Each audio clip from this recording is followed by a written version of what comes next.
এবার মানবিক সহায়তা নিতে গিয়ে গাজায় বর্বর ইসরায়েলি বাহিনীর গুলিতে প্রাণ হারিয়েছেন অন্তত ৩ জন ফিলিস্তিনি, আহত হয়েছেন আরও বহু মানুষ। এটিকে ইচ্ছাকৃত গণহত্যা ও যুদ্ধাপরাধ বলে অভিহিত করেছে স্থানীয় গণমাধ্যম।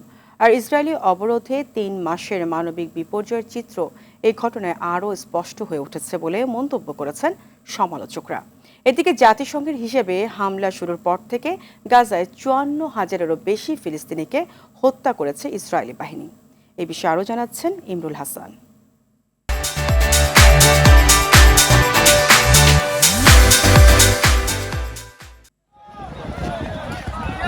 ফিলিস্তিনের গাজায় ত্রাণ সরবরাহ নিশ্চিতে আন্তর্জাতিক চাপ বাড়ছে ইসরায়েলের ওপর।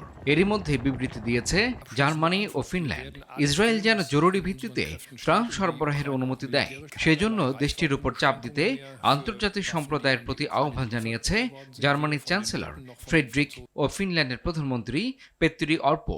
ফিনল্যান্ডের রাজধানী হেলসিঙ্কিতে এমন আহ্বান জানান তারা।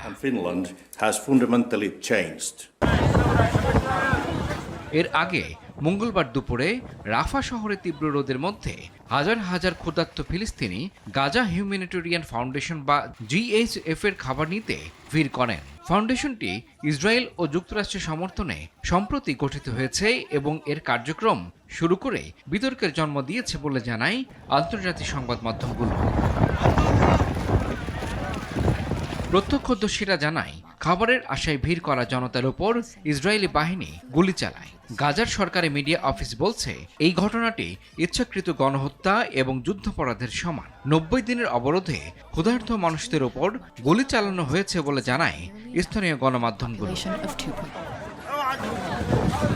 সুইজারল্যান্ড ভিত্তিক এবং ইসরায়েল যুক্তরাষ্ট্রের সমর্থনে গঠিত GHF ইতিমধ্যে জাতিসংঘ সহ বিভিন্ন আন্তর্জাতিক সংস্থার সমালোচনার মুখে পড়েছে। এটি কার্যক্রম নিয়েও কথা বলেছেন জাতিসংঘের মুখপাত্র স্টিফেন ডুজারিক। এইভাবে সহায়তা পৌঁছানো যায় না। আমরা এবং আমাদের অংশীদাররা বহুদিন ধরে একটি কার্যকর এবং মানবিক পরিকল্পনা তৈরি করেছি, যেটি বাস্তবায়নেই সংকট কাটানো সম্ভব। sound plans supported by member states to get aid to desperate population. আর আন্তর্জাতিক সহায়তা সংস্থাগুলো বলছে, উত্তরের গাজাবাসীকে দক্ষিণে সরিয়ে নিয়ে যাওয়াই ইসরায়েলের পরিকল্পনার অংশ, যেন জনসংখ্যার স্থানচ্যুতি ঘটানো যায়। এছাড়া GHF এর পরিকল্পনা বন্ধ করে দ্রুত সীমান্ত খুলে দিয়ে জাতিসংঘ ও অভিজ্ঞ সংস্থাগুলোর মাধ্যমে সহায়তা বিতরণে এখন একমাত্র মানবিক পথ বলে মন্তব্য করেছেন আন্তর্জাতিক সাহায্যকর্মীরা। ইমরুল হাসান, RTV।